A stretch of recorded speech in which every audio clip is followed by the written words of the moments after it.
नमस्कार, मैं हूं आपके साथ प्रदीप आजाद। इन दिनों अग्निवीरों का मुद्दा काफी छाया हुआ है।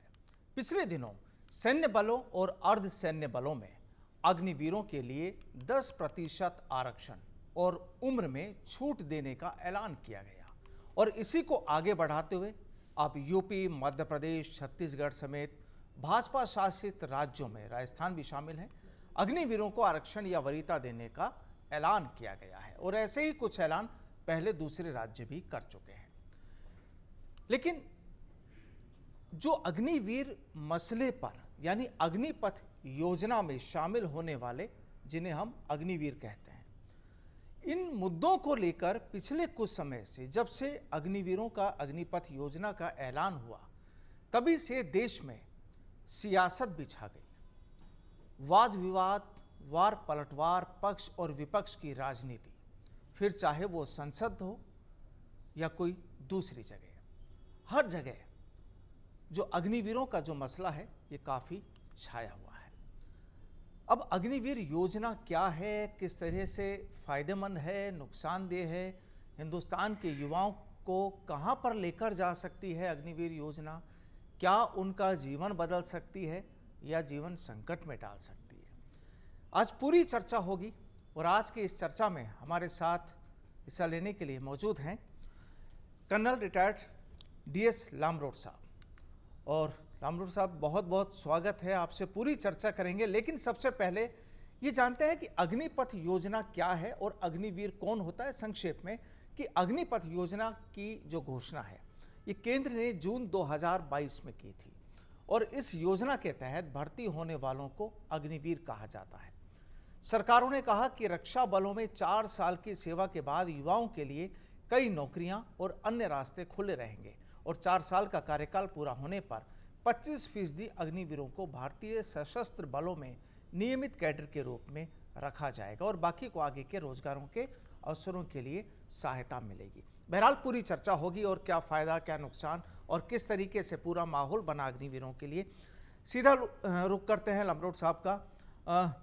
सर, सबसे पहले बहुत बहुत स्वागत हमारे इस कार्यक्रम में आपका। धन्यवाद साहब, आपका बहुत बहुत धन्यवाद। अब बड़ा सवाल ये, अग्निपथ योजना और अग्निवीर है क्या? अग्निवीर, अग्निपथ योजना क्यों जरूरत पड़ी? सवाल ये भी जरूरी है कि सरकार को अचानक जून 2022 में जिसका ऐलान किया गया था, जरूरत क्या पड़ी और किस तरह से आप, चूंकि एक सेना के रिटायर्ड अधिकारी हैं, तो किस तरीके से आपका नज़रिया क्या है?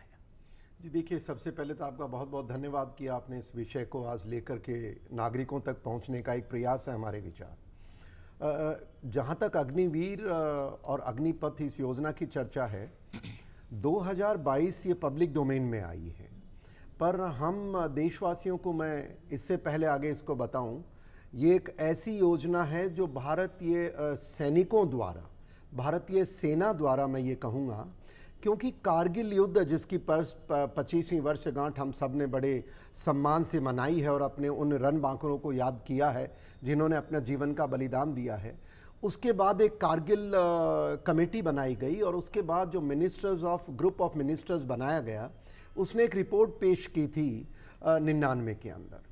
और उस रिपोर्ट के अंदर कुछ इस मुद्दे से जुड़ी हुई एक चीज़ आई थी कि भारतीय सेना में युवा आर्मी चाहिए, युवा सैनिक चाहिए, और उसको लेकर के 2 मुख्य बिंदु हैं जिनको मैं आपसे शेयर करना चाहूँगा। पहला तो ये था, देखिए युद्ध के अंदर ज़्यादातर वैसे तो हर सैनिक जो होता है उसका अपना अपना काम बटा हुआ होता है, पर जो पैदल सेना होती है, जो पैरा कमांडोज जो होते हैं, इनमें एक फिजिकल स्टैंडर्ड का, जिसको कहते हैं ना, artillery, air force, helicopters, missile, tanks, ये सब उसके समर्थन के लिए होते हैं। पर जब सेना की लड़ाई होती है, स्पेशली माउंटेन्स में या प्लेन्स में, जब तक वो जमीन, आखिरी जो 50 मीटर की लड़ाई है, जब हर प्रकार का वेपन उस इलाके में फायर करना बंद हो जाता है, क्योंकि हमारे सैनिक भी दुश्मन के नज़दीक आ जाते हैं, तो उस समय जो जाने वाला सैनिक है उसको पैदल सैनिक, इन्फेंट्री हम कहते हैं, इन्फेंट्री मैन। और उसका कारगिल के अंदर, क्योंकि कारगिल एक ऐसा इलाका था, दुर्गम इलाका था, जहां पहाड़ियां 15,000 से लेकर के 17,000 की ऊंचाई पे थी। मौसम आज के समय पर भी वहां माइनस में टेम्परेचर होता है, ऑक्सीजन रेयरिफाइड होती है और शारीरिक जो दिक्कतें आती हैं, सांस फूलना, एक एक बहुत high level standard physical fitness चाहिए जी। जो कारगिल के अंदर जो भी हुआ वो हमारे सैनिकों की वीर गाथा है। और मैं ये मानता हूं कि उस रिपोर्ट के अंदर कुछ खामियां पाई गई। उसमें एक था कि युवा आर्मी होना। युवा के दो चीज़ हैं, एक अधिकारी लेवल, अधिकारी बाहर डिपार्टमेंट की तरह सेना का अधिकारी काम नहीं करता है। ज़्यादातर अगर समझते हो कि वो अधिकारी एसी कमरे में बैठ गया या वो उसको पता नहीं ज़मीन पे, सेना के अंदर जब तक हम कर्नल सीओ होते हैं, मैं आपको ये बता सकता हूं कंपनी कमांडर तक तो वो जवान और एक टीम बन के रहते हैं। वो साथ सोते हैं, साथ खाते हैं, साथ दौड़ते हैं, साथ बीमार होते हैं, साथ हमला लॉन्च करते हैं। तो क्योंकि ये दो जो आयु है सेना के अंदर, जो कमांडिंग ऑफिसर जिसको हम कहते हैं, उनकी आयु भी ज़्यादा मानी गई थी। उनको कम करने के प्रयास किए गए, जो इतना कठिन कार्य नहीं था, सेना ने कार्रवाई की। अब जो असली जो फाइटिंग फोर्स है वो हमारे जवान हैं। और जवान अगर हमारे भारतीय सेना की, बहुत सारे विद्वान कहते हैं कि नहीं, आयु के विभिन्न पैमाने पर मोटे तौर पे दुनिया के सभी आर्मी की जो उनकी एवरेज आयु है वो 24 से लेकर के 26 है, और हमारी सेना की 32 से 34 बताई जाती है विभिन्न आंकड़ों के अंतर्गत। तो इसको कम करना जरूरी था। अब ये कम करने के लिए तरीके क्या हो सकते हैं? मैं अग्निपथ के बैकग्राउंड पे आ रहा हूं आपके पास। अब इसको कम करने का तरीका, अब सेना एक ऐसा ऑर्गेनाइजेशन है साहब जहां हर सिपाही भर्ती होता है, उसको आप सूबेदार नहीं बना सकते या सूबेदार मेजर नहीं बना सकते या हवलदार भी नहीं बना सकते, क्योंकि हमें नीचे जो बॉटम पे पैदल सैनिक जो एक्चुअली लड़ने वाले चाहिए, जो बंदूक ले जाने वाले चाहिए, जो फिजिकली फिट चाहिए, जो अपना साथी अगर गोली भी लग गई तो पीठ पे उठा करके उन पहाड़ों पे चलने की सक्षम हो। तो इस तरह एक वो युवा चाहिए। अब जो ही वो सीनियर होता है, अब सीनियर होते हैं तो उनकी अपनी महत्वाकांक्षाएं होते हैं, कानून होते हैं। तो एक जो सिपाही का काम है वो हम सूबेदार से नहीं करा सकते। जिस प्रकार अधिकारियों के लिए जो कैप्टन और मेजर साहब का काम है वो ब्रिगेडियर साहब नहीं कर सकते, ये सेना की दिक्कत थी। और इसके बीच में जो भी मंथन हुआ होगा, और मैं मानता हूं मंथन हुआ है, इसलिए कह रहा हूं कॉन्फिडेंस के साथ, जब ये योजना आई तो भारतीय सेना के chief of army staff, air force के चीफ ऑफ एयर स्टाफ और नेवी के चीफ ऑफ नेवल स्टाफ, तीनों मीडिया के सामने आकर के उन्होंने इसके बारे में बताया था। और उन्होंने कहा था कि ये एक ऐसी चीज है जो हमारी मांग थी। इसमें पब्लिक में कंफ्यूजन कहां हुआ? हमारे एक मीडिया में आया कि जो नरावने साहब थे, जो जनरल नरावने, उन्होंने कोई किताब लिखी और उसके अंदर उन्होंने कुछ मेंशन किया कि मैंने तो टूर ऑफ ड्यूटी मांगा था। ये मैंने शब्द गलत था उनका। एक चीफ मांगने वाले कोई नहीं होते हैं, जो मांगती है सेना मांगती है। हम सब की तरफ से उन्होंने एक टूर ऑफ ड्यूटी का एक कोई कॉन्सेप्ट दिया था। अब वो आर्मी की तरफ से था। अब पूरी जो आर्मी की मांग 100% उम्मीद हम करते हो। अब पॉलिटी ने उसको, कैबिनेट कमेटी ने क्या सोच के फाइनली ये दिया, उसके अंदर बहुत सारी कंट्रोवर्सीज आई। और उन कंट्रोवर्सीज पे जैसा आप सवाल पूछेंगे उसका जवाब दूंगा। बैकग्राउंड ये है सर। तो अब यहाँ पर ये जो तमाम जो चीजें आपने बताई, एक तरीके से देखा जाए तो इसलिए अग्निवीरों की जरूरत पड़ी, बिल्कुल ये समझा जाए, आज भी जरूरत है, मैं मानता हूं। अब यहाँ पर लेकिन जब से शुरुआत हुई, और चूंकि आपने एक लंबा वक्त आर्मी से, आप सेना में जुड़े रहे, तमाम माहौल, तो चुनौतियाँ, हर चीज को आपने सरकारें भी काफी देखी हैं। यहाँ पर जब से अग्निवीर का ऐलान हुआ, यहाँ पक्ष और विपक्ष यानी हिंदुस्तान की जो राजनीति है वो आपस में आमने सामने हो गई। और ये अब पहला सवाल तो ये कि क्या वाकई यहाँ पर आप मानते हैं कि राजनीति हो रही है, या इस राजनीति नहीं हो रही, इसके पीछे की कुछ कहानी दूसरी है? क्योंकि ये मामला लगातार अभी भी संसद में भी उठ रहा है। देखिए, सब नागरिकों का, राजनीतिक व्यक्तियों का डेमोक्रेसी में अधिकार है, वो कोई भी चर्चा करे पार्लियामेंट में। पर राष्ट्रीय सुरक्षा से जुड़े हुए मुद्दे का हमें राजनीतिकरण कभी भी नहीं करना चाहिए। राष्ट्र हित में कभी भी नहीं हो सकता है। उस पर डिस्कशन हो सकता है, पार्लियामेंट के अंदर कमेटीज हैं वो डिस्कशन करें। सेना के जैसे हम सेना में हमारी कोई समस्या है, हम कभी अखबार में आके नहीं देते। क्योंकि हमें पता है देश का एक तरीका है, हमारा एक डिसिप्लिन है, हम एक कानून के दायरे में रहते हैं और उन चीज़ों को सरकार तक रखते हैं। अब सरकार और विपक्ष और जो भी राजनीतिक जो कमेटीज होती हैं डिस्कशन करती होंगी, और कारगिल कमेटी के बाद तो बहुत सारे साफ साफ कर दिया गया है कि हमारी दिक्कतें क्या हैं। तो पहला, ये सुरक्षा के मामले में इस तरह का करना गलत है। अब यहीं पर ही मैं देशवासियों को एक चीज़ बताना चाहूँगा कि जहां तक अग्निवीर में आज इसको लेकर के जो विपक्ष पार्टियां या जो भी राजनीतिक व्यक्ति या जो भी विचारधारा के लोग इस चीज को उठा रहे हैं, मैं उनसे एक आग्रह करूंगा और देशवासियों को बता दूं, अग्निवीर भारतीय सेना में कोई नया कॉन्सेप्ट नहीं है। 62 के युद्ध के करारी हमारी शर्मसार करने वाली हरकतों के बाद देश के पॉलिटी की जो हम सेना को बिना हथियार बिना कपड़े उन युद्ध लड़ना पड़ा था और उसमें हमारा नुकसान हुआ था, उसके बाद उस समय की सरकार ने अग्निवीर की योजना भारतीय अधिकारी सैन्य अधिकारियों के लिए आई थी, जिसको हम शॉर्ट सर्विस कमीशन का नाम देते हैं।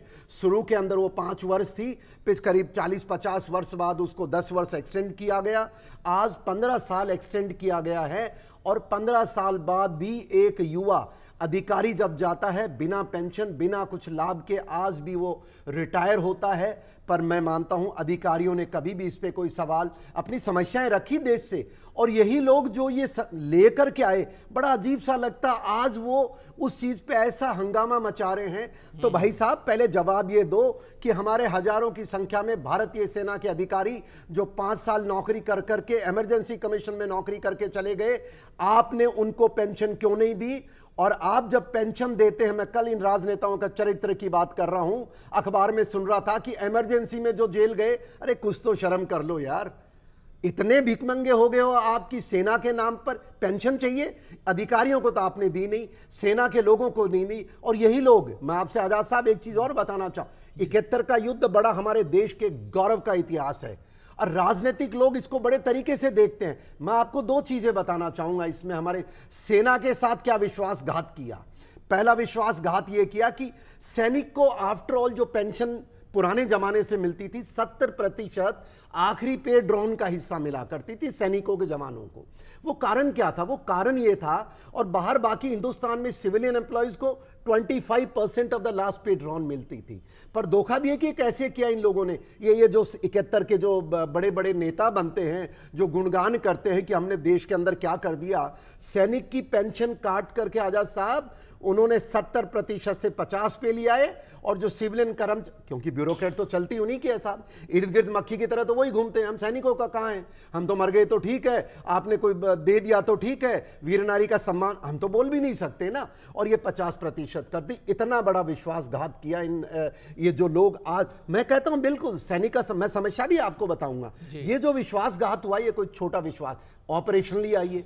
जब हमारी इतनी बड़ी विजय हुई, न तो कश्मीर का मुद्दा इनको इंटरेस्ट ही नहीं था साहब, ने कश्मीर का मुद्दा हल किया। और तो और देखिए, जो कश्मीर के अंदर हमारी सीज फायर लाइन थी, आप लोग सुनते होंगे LOC, LAC, बड़े बड़े नाम, उस सीज फायर लाइन को लाइन ऑफ कंट्रोल कर दिया, जस्टिफाई कर दिया कि भाई तुम उधर हो, हम इधर हैं, आज के बाद क्रॉस नहीं करेंगे। ये तो है देखो राजनीतिकरण इन चीजों का। दुर्भाग्य और सौभाग्य है कि पूरे देश को इन चीजों का पता नहीं है। अब मैं आता हूं अग्निवीर के दिक्कतों पे। अब देखिए, मैं ये खुद मानता हूं कि कोई भी भारत के सेना का सैनिक हो, सबसे पहले तो उसकी पेंशन जो 71 में थी 70% आप कीजिए।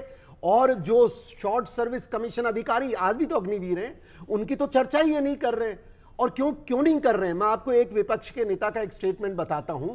वो एक दिन कहते हैं कि भारतीय सेना के अधिकारी और जवानों के बीच में वेज डालने की, दरार डालने के पब्लिक स्टेटमेंट देते हैं। तो कृपया करके पॉलिटिसाइज करो आप, पर never politicise national security matters. और सेना की अगर आपने डिस्कशन करनी है, मैं खुद कहता हूं बिल्कुल पेंशन मिलनी चाहिए। कैसे मिलनी चाहिए, क्या मिलनी चाहिए, वो तरीके हैं। अब अग्निवीर से दिक्कत क्यों हुई है साहब? अग्निवीर से दिक्कत इसलिए होगी कि सेना में, क्योंकि ये पेंशन वाली बात तो छुप गई, 71 के बाद मीडिया था नहीं, लोग पहुंच नहीं पाए। तो पहली तो ये वो पेंशन हमारी रिस्टैब्लिश करो। और दूसरी बात, जो अग्निवीर आपने लिए हैं, अधिकारियों का भी अग्निवीर खत्म करो और इनका भी अग्निवीर खत्म करो। 71 के थोड़े दिनों बाद तक कलर सर्विस 7 इयर्स हुआ करती थी साहब। कलर सर्विस का मतलब क्या है कि जो कलर सर्विस मतलब वो एक्स सर्विसमैन की उसको बेसिक फैसिलिटी मिलेगी और एक एक अमाउंट फिक्स मिला करती थी, पैसा मिलता था कि जब तक आप बाकी आपका जीवन है ये आपके लिए एक सम्मानपूर्वक आपको काम चलाने के लिए दिया जा रहा है। ये भी खत्म कर दिया और फिर कलर सर्विस कर दी 17 साल। धीरे धीरे ये चीजें चेंजेज आई।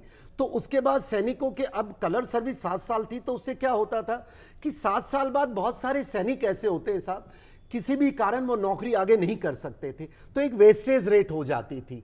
और 7 साल बाद जब प्रमोशन की बारी आती थी तो उस दौर में क्योंकि 7 साल में कुछ लोग चले जाते थे कुछ किसी कारण से, तो एक ही को कॉन्टिन्यूटी, जो ही इस नौकरी को 15 साल 17 साल कर दिया तो वेस्टेज रेट तो हुई नहीं ना। और जो 7 साल का जवान था जो मान लो 17 में भर्ती होता था 25 का, अब वो 35 का आने लग गया, तो ये दिक्कतें आने लगी। ये बहुत सारे धीरे धीरे चीज होती आई। अब अग्निवीर आया है तो इसमें क्या बोला गया 4 साल का। मैं खुद स्वीकार करता हूं कि 4 साल का समय ऐसा प्रबंधन नहीं होना चाहिए। और मैं मानता हूं से अब जब इससे पहले जब कोई भी कॉन्सेप्ट सेना में आता है साहब, तो सेना थोड़ी आकर के कहेगी हम सरकार का कहना नहीं मानेंगे। क्या देश चाहेगा कि सेना आपको बोले? फिर क्या डेमोक्रेसी रही, फिर तो पाकिस्तान बन जाएगा। अब आपने एक कॉन्सेप्ट दिया है, एक हमारा तरीका भी है सेना में, उसका रिव्यू होता है साहब, उसके ऊपर सेना में चर्चा होती है, उसकी दिक्कत क्या आई।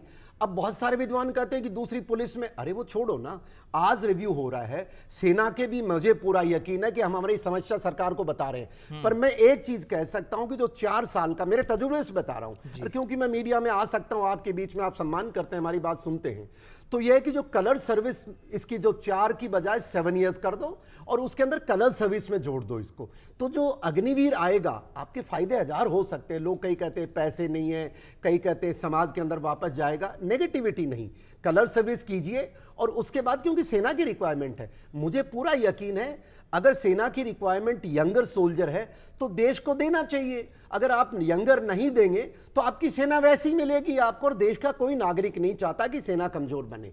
तो ये कहीं गलती हुई है तो इसको थोड़ा बढ़ा देना चाहिए। और मुझे उम्मीद है क्योंकि जिस प्रकार से मेरी सेना में चर्चा होती है और पॉलिटिकल सर्कल्स में होती है, तो सब मेरे ख्याल से इंतजार कर रहे हैं कि थोड़ा सा भी एक बार माहौल बना है वापस किया जाए, पहली चीज। दूसरी चीज इस अग्निवीर में है, अग्निवीर में क्या है कि भाई इसको जो सर्विस में होता है तो अफवाहें सुनने में मिलती है मेरे को, और शायद हो सकता है कि कुछ सच्चाई इनकी बातों में हो कि इसके, और एक शहीद का एक इशू आता है। देखिए सेना में कोई शहीद नहीं होता है, हमारे कोई शब्द ही नहीं है, मैं पूरे देशवासियों को बता दूं। वीर गति को प्राप्त होता है जिसको अंग्रेजी में कहते हैं किल्ड इन एक्शन। जो किल्ड इन एक्शन होता है, किल्ड नॉर्मल वे में, डेथ इन नॉर्मल रूटीन, दो ही कैटेगरी हमारी सेना है। किल्ड इन एक्शन है उसके लिए अलग प्रावधान है, और जो नॉर्मल सैनिक की मौत होती है तो उसके लिए अलग उसके जो जो चीजें लागू वो दी जाती हैं। बट बाहर क्या समझा जाता है कि शहीद, शहादत, शहादत, ये शहादत शब्द नहीं है। जो देश के जो किल्ड इन एक्शन होता है उस जवान के लिए कुछ चर्चा में आया था कि उसको पूरे अधिकार नहीं मिलते, बिल्कुल गलत है। मैं खुद, मेरे सेना में जितने भी मित्र उनसे बात होती है, मैंने पूछा है और उन्होंने कंफर्म किया है कि ऐसा कहीं भी डिस्क्रिमिनेशन नहीं है। एक सैनिक जो अग्निवीर, अगर लड़ाई के मैदान में उनका जीवन का बलिदान होता है तो दोनों को बराबर चीजें लागू हैं, जो लागू हैं। तो ये एक मिथ है जो मैं मानता हूं गुमराह नहीं करना चाहिए किसी को। जी, तो यानी आपको ये लगता है कि जो अग्निवीर योजना है जी, ये यूं तो ठीक है लेकिन थोड़ा संशोधन जरूरी नहीं, है। संशोधन जरूरी है। देखिए मैंने बताया 4 साल से आप 7 साल करो, इसका पहला। अब दूसरा क्या है, सब आज की फौज 1962 की नहीं है, ना ही आज के युवा 1962 के हैं। बहुत पानी बह चुका है, टेक्नोलॉजी आ गई है, मीडिया आ गए हैं, जॉइंट फैमिली सिस्टम टूट चुका है, हमारी एस्पिरेशन बढ़ चुकी है, मोबाइल हमारे जीवन का हिस्सा हो चुका है, और बहुत सारी इवन गर्ल्स के अंदर, पुराने ज़माने में जो हमारी महिलाएं, जो हमारी फैमिलीज होती थी, उनकी एक एक प्रोटेक्शन होता था, उनकी सोच एक, आज हर लड़की पूरी प्रोग्रेसिव हो चुकी है। तो आज इस मद्देनजर अग्निवीर के लिए अगर हम ये कहते हैं कि अग्निवीर 4 साल बाद, या मैं कहूँगा 7 साल बाद जब भी जाता है, तो प्रावधान नौकरी के, देखिए अब जो सरकार कह रही है, आपने खुद ने कहा कि 10% राजस्थान सरकार, कई सरकारें प्रदेश की कर रही है, पर यहाँ मेरा एक देश से आग्रह है कि देखिए आप तय करें कि अग्निवीर अगर भारतीय सेना का हिस्सा है, सेना क्या केंद्र सरकार का सब्जेक्ट है साहब, तो हमें क्यों स्टेट के भरोसे हमारे को भिखारी बना के भेज रहे हो आप? What is a problem? क्यों स्टेट करेगा? Why can't central government, why can't defence ministry की जगह, डिफेंस मिनिस्ट्री में भी सिविलियन एम्प्लॉयज हैं साहब। और उसमें भी सबसे बड़ी बात ये कि हमें स्टेट के भरोसे मत छोड़ो प्लीज, हम आपका आप सब्जेक्ट हैं, आप हमारी देखभाल करो। स्टेट कुछ एडिशनल करता है तो बल्ले बल्ले है, सैनिक का सम्मान होना चाहिए, क्योंकि वो काम करता है जो कोई भी नौकरी वाला आदमी कहे नहीं कि सैनिक को ज्यादा तनख्वाह क्यों, उसका ग्रेड ज्यादा। भाई साहब एक दिन रात को जाके देखिए -55 में, एक दिन गोली कान के पास से निकाल के देखो, आपको 7 जन्म तक डरावने सपने आएंगे। तो ऐसा मत करो, इनका सम्मान करो। और केंद्र सरकार, मैं मोदी जी से आग्रह करूंगा, अरे साहब सेंट्रल गवर्नमेंट में डायरेक्टली प्लेस कर दो, क्योंकि वैसे भी देखिए, मैं आजाद साहब आपको बताऊं, जो वेस्टेज रेट कितनी होगी, 60,000 अग्निवीर एक साल में लेंगे। और अगर जो ये 75-25 का जो कर रखा है, इसको उल्टा कर दो, और हम भी मानते हैं 25% रखना और 75 बाहर भेजना नॉट अ प्रैक्टिकल सॉल्यूशन। इसका है 70 से 75 कर दो, और 25% जो वेस्टेज जो आप करना चाहते हैं, जिनको बाहर भेज, विभिन्न कारणों से, हम उसमें सवाल नहीं उठाते हैं, वो आपकी अमानत है, देश की अमानत है, अग्निवीर भी आपका है, रिटायर्ड भी आपका है। जो आप प्लान करते हो उसमें क्या होगा, जो 15 से 20 हजार जो वेस्टेज होगा, आप बता रहे 10% CRPF, I am sure it self 15 ही हजार बच्चे तो हैं जो अग्निवीर होके जाएंगे, उनको इनटेक करने की समस्या खत्म हो जाएगी। और मैं एक चीज और बता दूं, बहुत सारे ऐसे सैनिक हैं जो एक बार सेना में जाने के बाद बेल्ट की नौकरी नहीं करना चाहते। मैं सीओ रहा हूं, मैं समझ सकता हूं, कंपनी कमांडर रहा हूं, प्लेटून इंचार्ज रहा हूं, मैं छोटे मतलब एक सेकंड लेफ्टिनेंट हुआ करते थे। तो हम में से बहुत सारे में ऐसे सैनिक देखते थे जो थोड़े समय बाद कहते थे हम नौकरी नहीं कर सकते, घर में समस्या हो जाती थी, शारीरिक समस्या। तो ये बहुत आसान है, इसको 70% रिटेन करो, 25 को आप बाहर दूसरे हिस्सों में भेजो। ऐसा मेरा ये मानना है इसके अंदर। यानी इसका ये भी साफ हो गया कि इस अग्निवीर योजना को कैसे डील किया जाए, वो भी आपने लगभग ये उसमें कोई दिक्कत नहीं होगी। ये अपने जो अग्निवीर हैं वो भी प्रसन्न हो जाएंगे, समाज के लोग भी प्रसन्न हो जाएंगे, जो हमारी अदर सर्विसेज उनको ट्रेन मैन पावर मिल जाएगी। पर जो गड़बड़ क्या है, स्टेट, अरे भाई स्टेट क्यों कर रहे हो, ये स्टेट का सब्जेक्ट है क्या? तो ये मेरा आग्रह है मोदी जी से, आप सबसे, कि देखिए जब सेंट्रल गवर्नमेंट का सब्जेक्ट है तो सेंट्रल गवर्नमेंट देखभाल करे, बहुत आसान रहेगा। अब हमारे सैनिकों को, जब ये दिक्कतों पे बाद में आऊंगा, पहले मैं अग्निवीर पे कर दूं।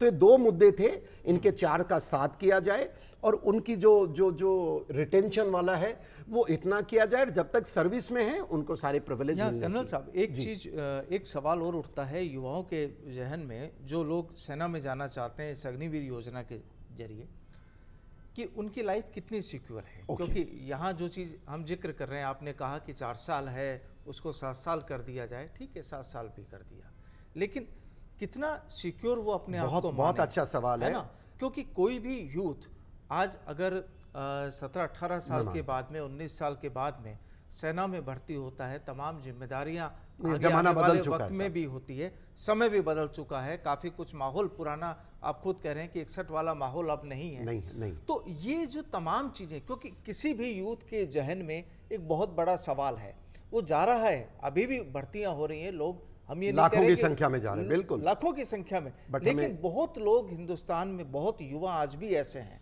उनके दिल में कहीं ना कहीं ये सवाल है कि हम जा रहे हैं, हमें क्या मिलना है 4 साल बाद में, 5 साल बाद, 7 साल बाद, अगर सरकार मान लीजिए 4 साल को 7 साल कर भी देती है, 7 साल बाद फिर वो बाहर आ जाएंगे, फिर वो स्टेट गवर्नमेंट जो कह रही है कि हम आपको 10% यहाँ दे देंगे, या यहाँ पर भर्ती में उम्र में वरीयता दे देंगे, तो वो एक लगता नहीं कि खिलौना सा बन गया वो। मैं साहब आपसे बिल्कुल सहमत हूं। देखिए, मैंने कहा कि न तो ये फौज पुरानी है, न युवा पुराना है, आज जमाना बदल चुका है। ये 2024 चल रहा है साहब, और आने वाले समय में तो पता नहीं क्या टेक्नोलॉजी के एडवांसमेंट होंगे। तो पहली बात है, जैसे मैंने कहा कि अग्निवीर को, पर अग्निवीरों पे उससे पहले मैं एक मेरा आग्रह है देश के युवाओं से, भाई एक बात बताओ आप सब, आपको सेना पर दबाव बनाना चाहिए या सेना की जो रिक्वायरमेंट है वो पूरी करनी चाहिए? देश तय करे। आप चाहते हैं आपके देश के सेना पे दबाव बना करके आप जैसा उनको सैनिक देना चाहें वो ले, या जो वो सेना चाहती है, फैसला देश का है। और मुझे पूरा यकीन है कोई भी युवा ये नहीं चाहेगा कि साहब हम सेना में जाके बोझ बने, क्योंकि वो भी चाहता उसका देश सुदृढ़ और एक सदैव सुरक्षित रहे। पर इसके बीच में मैं ये किस लिए बोला, मैंने इसलिए बोला है कि जब सेना की युवा की रिक्वायरमेंट है, थोड़ा बहुत एडजस्ट तो आपको भी करना पड़ेगा ना यार। बाहर भी नौकरियां हैं, कोई भी नौकरी आपकी इच्छा के अनुसार नहीं होती है साहब। आज सरकारी नौकरियां कितनी है हिंदुस्तान में? अरे मुश्किल से साहब 19 से 20% होंगी, अगर मैं 80% प्राइवेट सेक्टर में ही होती हैं। तो अगर हर युवा किसी भी नौकरी देने वाले के पास जाके कहेगा कि नहीं नहीं मैं तो तेरे पास नौकरी नहीं करूंगा, और धरना देना शुरू कर दे उस बड़े इंडस्ट्रीज के बाहर कि नहीं तुम हमें 20 साल के लिए दो, तुम हमें इतनी पे, तो ये नहीं चलता है। तो क्योंकि आप सेना गवर्नमेंट का हिस्सा है, आप दबाव बना सकते हैं, तो दबाव इतना भी मत बनाओ कि फौज के ऊपर दबाव आ जाए, कल आपकी फौज कमजोर पड़ जाए। ये पहला सवाल।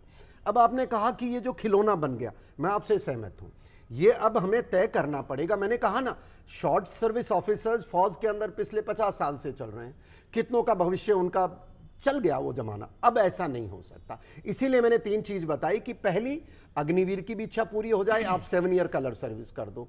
दूसरी, सरकार ने रिटेंशन 25 और 75 है, मैं कहता हूं उसको उल्टा कर दो, अग्निवीर भी एडजस्ट होएगा। तीसरा, जो अग्निवीर का जो आपने बताया मुद्दा बिल्कुल सही है। अरे एक बार जो नौकरी में चला गया, कल सड़क पे आने में दिक्कत होती है साहब उसको। अगर हमारे सेना के भी मेरे बहुत सारे साथी हैं जो 5 साल बाद छोड़ के चले गए, उनको जीवन में दिक्कतें आई। ऐसा नहीं है कि उन्होंने अच्छा नहीं किया, अच्छा तो जीवन में जो आदमी काबिल है करेगा ही, और ये भी काबिल है क्योंकि ऐसे तो भर्ती होते नहीं है साहब। कुछ जोश लगाते हैं, मेहनत करते हैं, दौड़ लगाते हैं, इंटरव्यू देते हैं, टेस्ट देते हैं, तो ये भी काबिल है। पर जो लेटरल इंडक्शन का जो मैंने आपको सुझाव दिया है, और अगर सरकार और मोदी जी मेरी इस बात से सहमत हैं कि पहली बात तो इनको स्टेट गवर्नमेंट के हवाले मत छोड़ो, प्लीज नो। हम स्टेट गवर्नमेंट का मैटर नहीं है अग्निवीर, अग्निवीर सेंट्रल गवर्नमेंट का है। और आप इनका लेटरल अब्जॉर्प्शन बातों से नहीं चाहिए हमें, क्योंकि वो तो हम एसएस ऑफिसर्स को भी हम यही बोलते थे कि आपको उसमें रिजर्वेशन दे दिया, उसमें दे दिया। रिटायरमेंट बाद भी लोग कहते हैं कि भाई जब सैनिक बेचारा छोटी उम्र में आता है, तो राजस्थान सरकार का एग्जाम्पल ले लो साहब, पुनर्वास की योजना है उनको, जो हमारी पुनर्वास योजना को देखिए समय के साथ कैसे कचरा कर दिया।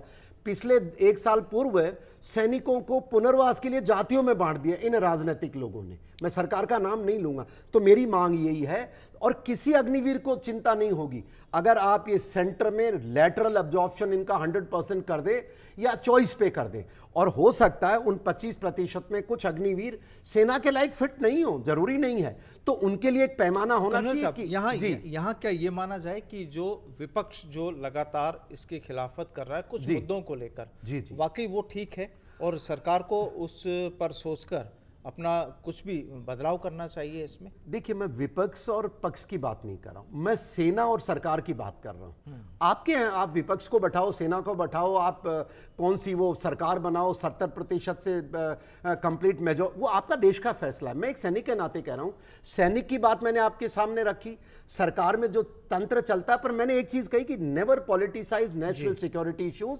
और रही बात, अगर विपक्ष को ये करना ही है तो आप जाके भैया प्राइम मिनिस्टर से क्यों नहीं मिलते हो, बैठ करके बात करो, पर उनको भी नहीं करना है। मैंने बताया ना, जो आज विपक्ष में है, ये जो पार्टियां जो बैठी हैं, अरे 71 में हमारे साथ क्या किया, हमारी पेंशन काट दी आपने क्या किया हमारे साथ कश्मीर के अंदर। 62 में हमारे पास सामान साजो और 91 कारगिल हुआ साहब, आपको भी पता है क्यों हुआ कारगिल क्या एक दिन में हो गया? क्या इंटेलिजेंस फेलियर ऐसे ही हो गया? क्या पाकिस्तान 130? अरे अपने पाप देखो आप। ये तो मोदी जी तो अब आए, मोदी जी उस समय नहीं थे भाई साहब। और जब ये युद्ध हुआ तब भी अगर आज मेरे को मैं आपको कमांडर बना देता हूं, तो वो आज के बाद चीजें सुधारेंगे, और सुधारने में टाइम लगता है। तो ये जो कमियां हैं ये पुरानी चली आ रही हैं, ये राजनीतिकरण करने का कोशिश, मुद्दे उठाइए, आपका हक है, मैं उससे नहीं हूं, यानी उससे मुझे कोई लेना देना नहीं है। बट सैनिक के आपकी इन हरकतों से जो बॉर्डर पे हमारा सैनिक बैठा है उसका मनोबल नहीं तोड़िए, सेना के उसको डराए नहीं। सेना के विषय में वाकई राजनीति नहीं होनी चाहिए, ये बिल्कुल ठीक बात है।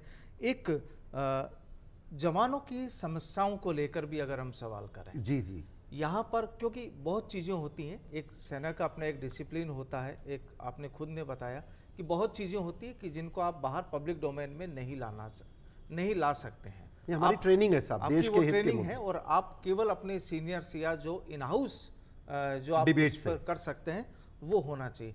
लेकिन क्या वाकई आज अगर संक्षेप में पूछूं कि कुछ है परेशानियां, लगता है आपको? नहीं, बिल्कुल। देखिए, ऐसा नहीं है कि सैनिकों की परेशानियां नहीं है, और मैं ये मानता हूं हम सरकार तक पहुंचते रहते हैं। अब सैनिकों की परेशानी मैं आपको ये कह सकता हूं जो सर्विस में है, ये अग्निवीर की मैंने आपको 3 चीज़ बताई।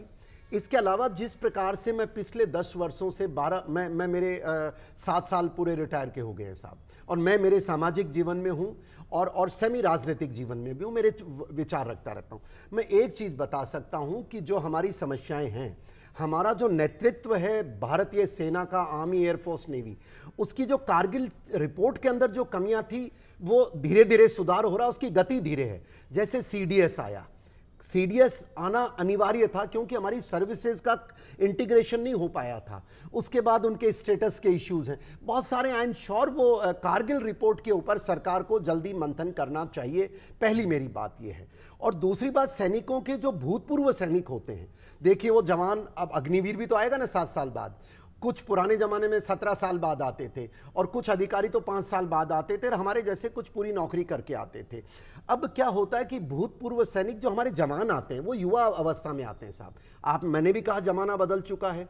हमारे टाइम में शादी हो जाती थी 16 साल की लड़की और 21 साल के और 20 साल से सामाजिक तौर पे तो पहले ही शादियां हो जाया करती थी। तो हमारा जब 35 साल की आयु में 15 साल की नौकरी करके भी बच्चा आता था, 17 साल की भी, वो 30-35 के बीच में हुआ करता था। अब वो क्या है, उसके लिए देश ने एक पुनर्वास की योजना लाए थे कि भाई ये छोटी उम्र में आते हैं, पेंशन से काम नहीं चलेगा, इनके लिए थोड़ा पुनर्वास करवाते हैं। बिल्कुल, पर गड़बड़ क्या की है, पुनर्वास भी उस समय की जो सरकारें थी, मैं आज की सरकार को मैं इसके लिए बिल्कुल दोष नहीं दे सकता, क्योंकि ये सरकारें उस समय जो थी, आज से 30-40 साल पहले, 20 साल पहले, 25 साल पहले, उन्होंने इनको केंद्र के विषय को स्टेट्स को बांट दिया। केंद्र का था, केंद्र रखता, हमें कभी दिक्कत नहीं होती। अब पुनर्वास में क्या हुआ, मैं आपको एक चीज बताता हूं साहब। जब सैनिक 30 से 35 वर्ष की आयु में जवान आता है, ऑफिसर्स की बात नहीं कर रहा हूं, ऑफिसर्स का इसमें कोई लेना देना ही नहीं है। जब वो इस उम्र में आता है तो उसके बच्चे भी 10वीं 8वीं 9वीं में होते हैं। अब जमाना बदल चुका है, डिवाइडेड फैमिली हो गई, मदर फादर भी कहीं गाँव में रहते हैं, वो स्कूल में लाता है, वो काम कैसे चलाए। राजस्थान सरकार ने थोड़े दिनों पहले, 1 साल पहले, नाम लेने की जरूरत नहीं है, उन्होंने हम सैनिकों का, सैनिक की कोई जाति होती नहीं, आप भी मानते हैं आजाद साहब, उन्होंने सैनिकों को आने के बाद उनकी सरपंच से जाति लेकर के जातिगत आरक्षण कर दिया हमारा। तो ये ऐसी राजनीति नहीं होनी चाहिए। दूसरी चीज, अगर सैनिकों के लिए कोई भी चीजें बनी हैं, कुछ भी बना है, हमारे जो अधिकार हैं, हमारे को जो आप प्रेम देते हैं, वो प्रेम कानून बना के दे। ये नहीं कि आज एक सैनिक वीर गति को प्राप्त हो गया, तिरंगे में लिपट के आ रहा है और आप वोटों की राजनीति करने के लिए वहां नारे लगाते हैं। कोई कहता 1 करोड़ दूंगा, कोई कहता, अरे भाई साहब, सैनिक का ऐसे अपमान नहीं करें। और कोई भी जो बोलता है, अपनी जेब से कभी आपने 5 रुपए दिए हैं सैनिक के वेलफेयर के लिए? आत्मा से पूछना, जो बड़ी बड़ी बातें करते हैं। मेरा आग्रह यह है कि जो भी सैनिक को जब वीर गति को प्राप्त होता है, जो भी देना है कानून बनाइए। किसी के पर्सनल बिहेवियर नहीं होना चाहिए कि मैं आज दिल्ली का सीएम हूं तो मैं ये बांट दूं, पंजाब का हूं तो, अरे क्यों, आपके घर की बपोती है भैया। कानून बनाइए, सम्मान वही होगा। और जिस दिन ये कानून बन जाएगा आजाद साहब, मैं मानता हूं सैनिक का चर्चा ही नहीं होगा। और सैनिक कभी नहीं चाहता अपनी समस्या लेकर के पब्लिक डोमेन में आए, क्योंकि हमारे संस्कार ऐसे हैं। वैसे भी हम हिंदुस्तानी हैं, हमारे संस्कार बड़ों के आगे या चीज नहीं। और सेना का एक डिसिप्लिन है, आप हमें क्यों घसीट रहे हैं इसमें? कानून बनाओ, सेंट्रल चीजें सेना की है, सेंट्रल लो, और स्टेट जो कुछ करे वो आपकी मर्जी है, मैं ऐसा मानता हूं। चलिए, और अग्निवीर के साथ साथ एक कारगिल का 25वां जो विजय दिवस अभी जो हुआ, जी जी, संक्षेप में थोड़ा सा इसके बारे में भी, क्योंकि आपने पुराना वक्त और वो जी देखिए, मैं इतना ही कह सकता हूं कि कारगिल के 25वें विजय दिवस के ऊपर पहली बात, मैं हमारे सैनिकों की जुड़ी हुई बातें रखता रहता हूं। और हमारी इच्छा थी कि देश के अंदर जब ये युद्ध हुआ, युद्ध की चर्चा फिर कभी कर लेंगे, मैं सिर्फ ये कर सकता हूं कि इस दिवस को मैं ऐतिहासिक दिवस मानता हूं। पहली बात तो है कि देश एक साथ खड़ा हुआ है, खड़ा तो पहले भी रहता है। इस बार राजस्थान सरकार, मैं मदन दिलावर जी का नाम लेने से नहीं देशवासियों को बताना चाहूंगा कि एक मदन दिलावर जी शिक्षा मंत्री है राजस्थान के। उनको हमने एक आग्रह किया कि आप क्योंकि सेना से जुड़ी बात हमारे युवा को पता लगनी चाहिए, हमारे बच्चों को पता लगना चाहिए, हमारे शिक्षकों को पता लगना चाहिए, क्योंकि वो चरित्र निर्माण करते हैं। तो इस युद्ध के बारे में, क्योंकि 26 जुलाई को हर स्कूल कार्यक्रम करती है, हर दफ्तर करता है, हमने कहा 11:25 एक जिस समय ये अनाउंसमेंट हुआ बताया जाता है, हमारी प्रथा है, हम 11:25 पर राष्ट्रगान करते थे। उन्होंने ऐतिहासिक काम किया 11:25, और ब्यूरोक्रेट्स भी जो इनके अधिकारी हैं, मैं उनका भी बधाई देना, हर स्कूल के प्रांगण में 11:25 बजाया गया एक आवाज में। और यही नहीं, जम्मू कश्मीर, हिमाचल प्रदेश, ये बहुत जगह हुआ। पर सबसे बड़ी बात कारगिल की, मैं एक आपके बीच में आप समय दें तो बताना चाहूंगा, बॉर्डर एरिया में जितने भी गुजर बकरवाल रहते हैं, क्योंकि सेना के साथ उन्हीं का ताना बाना रहता है, उन गुजर बकरवालों ने 3 साल पहले, मुझे याद है, या 4 साल पहले, घर घर तिरंगा। हमने कहा कि यार कुछ बॉर्डर के हर गांव में हमारी जो बहक है, हमारी जो घर है, क्योंकि वो बहुत छितरे छितरे रहते हैं साहब, तिरंगा लगाइए। उसी तरीके से जब इस बार हमने बताया जनगण मन गाया जाए, मुझे फक्र है कि उन लोगों ने हर अपने छोटी छोटी बैग, छोटी स्कूल, जनगण मन का गायन करके सैनिकों का सम्मान किया, जो एक बहुत अच्छी बात रही। आपका भी आभारी हूं कि आप भी हमारी बात पहुंचाते रहते हैं। चलिए, तो बहुत बहुत शुक्रिया कर्नल साहब। और अग्निवीर को लेकर जिस तरीके से जो पूरा माहौल बना है, आज पूरी जो विस्तार से कर्नल साहब के साथ जो चर्चा हुई, कई चीज़ें यहाँ पर निकल कर आई। वाकई जो सियासत का जो मुद्दा होना चाहिए, उसे बहुत ज़्यादा, कम से कम सेना के मामले को लेकर तो नहीं होना चाहिए।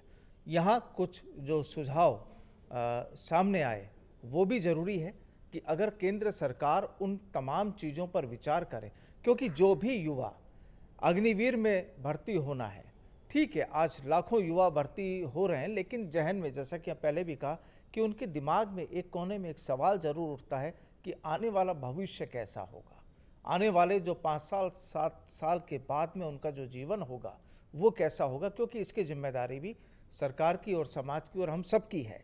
ये चीज़ें भी देखनी होगी।